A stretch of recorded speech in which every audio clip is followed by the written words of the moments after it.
নিশ্চয়ই বড় বড় সরকারি বেসরকারি চাকরিতে যাচ্ছে, সুন্দর করে সংসার পরিচালনা করছে। এই সবের পিছনে যার অবদান থেকে নেওয়া হয়েছে, আমরা তাকে ভক্তির সঙ্গে শ্রদ্ধার সঙ্গে আজকে স্মরণ করছি। ওরা নিশ্চয়ই আজকে একটা মোনাজাতও দিয়েছে প্রয়োজনীয় সরকার। আমরা নিশ্চয়ই আজকের এই দিনে এই প্রোগ্রামে বসে অন্য কথা বলার কোনো সুযোগ নাই। তোমরা কয়েকজন স্কুলের শিক্ষার্থী, আমি বুঝতে পারছি তোমাদের আগে অনুভূতি আজকে সবাই আপ্লুত। আমার মনে হয় একটা অনুষ্ঠান তখনই সার্থক হয় যখন অডিয়েন্স আর স্পিকার থাকবে। পিন ড্রপ সাইলেন্স গুলো একটা পিন করলে যেন সবচেয়ে শব্দটা হয়, এটাও কানে আসবে, মনে থাকবে। আর নিজেদের মধ্যে যে কথাগুলো আলোচনাগুলো এই অনুষ্ঠান থেকে বের হওয়ার পরে সারাদিন আজকে ফয়জল নিয়ে আলোচনা হবে, নিজেদের মধ্যে গ্রুপ করে হবে, 2 জনে মিলে হবে, 3 জনে মিলে হবে, সবাই মিলে হবে। কিন্তু এখানে দয়া করে তোমরা নিজেরা কথা বলবো না, এটুকু আশা করতে পারি আমরা। Thank you. আজ আমরা এখানে আলোচনা অনুষ্ঠানে উপস্থিত হয়েছি আমাদের অত্যন্ত প্রিয় একজন মহিয়সী নারী, যার নামে তোমাদের স্কুল নবাব ফয়জুল চৌধুরানী, তার জন্মদিন আমরা খুঁজে পাইনি। আমাদের ম্যাডাম বললেন, যিনি গবেষণা করেছেন, আমরা মৃত্যু তারিখটা খুঁজে পেয়েছি। আজকে তার 122তম মৃত্যুবার্ষিকী। এই উপলক্ষে আয়োজিত এই আলোচনা অনুষ্ঠানের সম্মানিত মুখ্য আলোচক, অন্যান্য আলোচকবৃন্দ, সুধীমণ্ডলী এবং সবচেয়ে ভাগ্যবান এবং ভাগ্যবতী যারা, তোমরা ভাগ্যবতী, কারণ এখানে সবাই নারীরা যারা ফয়জুল স্কুলের শিক্ষার্থী। তোমরা গর্বিত যে নওয়াব ফয়জুল নামে যে স্কুলটি এবং তার কর্তৃক প্রতিষ্ঠিত সেই স্কুলে তোমরা পড়ার সুযোগ পেয়েছ। আমরা অনেকেই যখন একটা আলোচনা করি কারো জন্মদিবস অথবা মৃত্যু দিবস উপলক্ষে, আমরা তার জীবন সম্পর্কে আলোচনা করি, জানার চেষ্টা করি তিনি কেমন ছিলেন, তিনি তার জীবদ্দশায় কি করেছেন। এই কাজগুলো আমরা এর মধ্যে সীমাবদ্ধ রাখি। আরেকটা বিষয় খুব দুঃখজনক, এই অডিটোরিয়ামে যদি 300 বা 400 অডিয়েন্স থাকে, তার মধ্যে সবাই শিক্ষার্থী, বেশিরভাগ আমরা দেখতে পাচ্ছি 10 থেকে 15 জন জেন্টলম্যান লেডি বসে আছেন। আমার মনে হয় যে আরো এই উপস্থিতিটা বেশি হওয়া দরকার ছিল, অন্তত কুমিল্লা জেলায়, যেটা নওয়াব ফয়জুল জন্মস্থান। আমরা অনেক কথা বলছি, ম্যাডাম বলছেন, আমাদের প্রধান শিক্ষক ম্যাডাম বললেন যে আমরা নওয়াব ফয়জুল যথাযথ সম্মান দিতে পারিনি।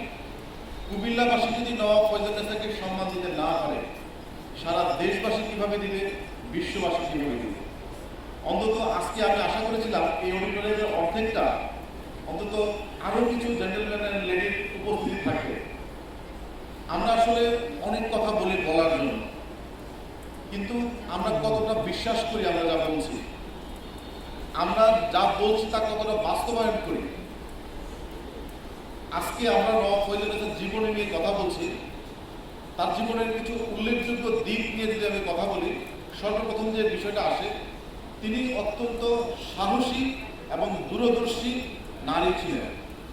অনেক গুণাবলীর মধ্যে 2টো গুণাবলীকে আমি সামনে রাখতে চাই, কারণ তিনি জন্মগ্রহণ করেছেন 1834 সালে,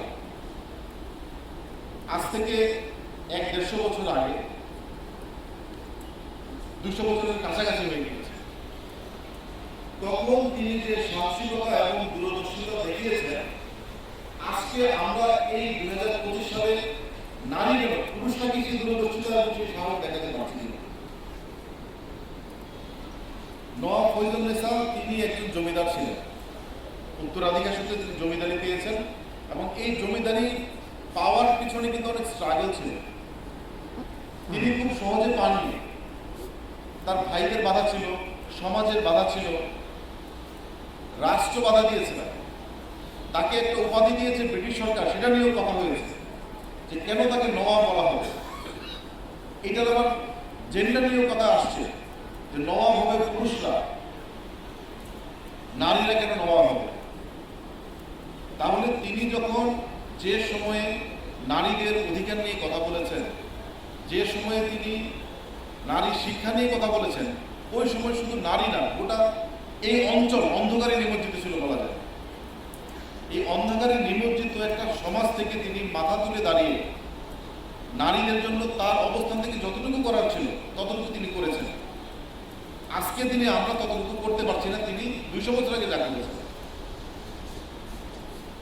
তিনি 200 বছর আগে বুঝতে পেরেছিলেন আমরা যদি একটা দেশের মোট জনসংখ্যার অর্ধেককে ঘরের মধ্যে তালা দিয়ে রাখি, আবদ্ধ করে রাখি, তাহলে সেই দেশটি কখনো সামনের দিকে এগিয়ে যেতে পারবে না।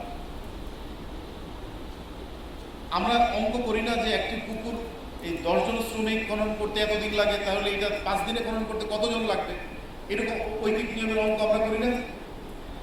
খুব সিম্পল ম্যাথ, এটা খুব কঠিন বিষয় না যে আমার দেশকে সামনের দিকে এগিয়ে নিয়ে যেতে হলে মোট জনসংখ্যার অর্ধেকটাকে আমরা কিন্তু দাবিয়ে রেখেছি, আমরা কিন্তু অন্ধকার করে রেখেছি, তালা দিয়ে রেখেছি। ইভেন এখন পর্যন্ত আমাদেরকে নারীদের রাস্তায় বের হলে কর্মক্ষেত্রে নানা রকমের প্রতিবন্ধকতা ফেস করতে হয়। তাহলে তিনি তার দূরদর্শিতার কথা আমি বলেছি, তিনি বুঝতে পেরেছিলেন যে এভাবে একটি দেশ এগিয়ে যেতে পারে না। 2013 সালে সম্ভবত সংস্কৃতি বিষয়ক মন্ত্রণালয়ের একটি প্রজ্ঞাপনের পরিপ্রেক্ষিতে জেলা প্রশাসনের উদ্যোগে ধারাবাহিকভাবে জেলা প্রশাসনের উদ্যোগে এই দিবসটি পালন করা হয়েছে। কিন্তু দুঃখজনক হওয়া সত্ত্বেও গত বছর এবং অসুস্থ শরীর নিয়ে এসছে। আমি ওনাকে ব্যক্তিগতভাবে ওনার পরিবার সম্পর্কে জানি, ওনার পরিবারের আমি খুব নিকট মানুষ। সুতরাং ওনাকে কুমিল্লাবাসীর তরফ থেকে আমরা ধন্যবাদ জানাচ্ছি, কৃতজ্ঞতা জানাচ্ছি কষ্ট করে এই ঢাকার এই আশা। পৃথিবীতে আর কোনো মহিলার অভাব নেই। সুতরাং এই নামটি দেওয়াতে এটা আরো অভিমানিত হয়েছে আমাদের স্কুলের। আমি অন্য কোনো কথাতে যাব না, আমার একটাই আবেদন যে আমাদের এই স্কুলে, আমি এই স্কুলের পরিচিত ছাত্রী, আমাদের কেউ একটা বয়সে বড়, 1973 সালে আমি এই স্কুল থেকে পাশ করেছি এবং এখানে আমরা এত বছর ধরে আমাদের অনেক ছাত্রীরা বের হয়ে যাচ্ছি। একটু দুঃখের বিষয়, আমরা 2 বছর আগে জ্যেষ্ঠতম স্বাধীনতা বার্ষিকী আমরা করেছিলাম স্কুলের প্রতিষ্ঠা বার্ষিকী, কিন্তু আমরা নিজেরা একসাথে একটা অ্যালমনাই করতে পারি না, যেটা হলে পরে হয়তো স্কুলের জন্য কিংবা নগর কলেজকে নিয়ে আমরা আরো কিছু কাজ করতে পারবো। আমি মাঝখানে খুব অসুস্থ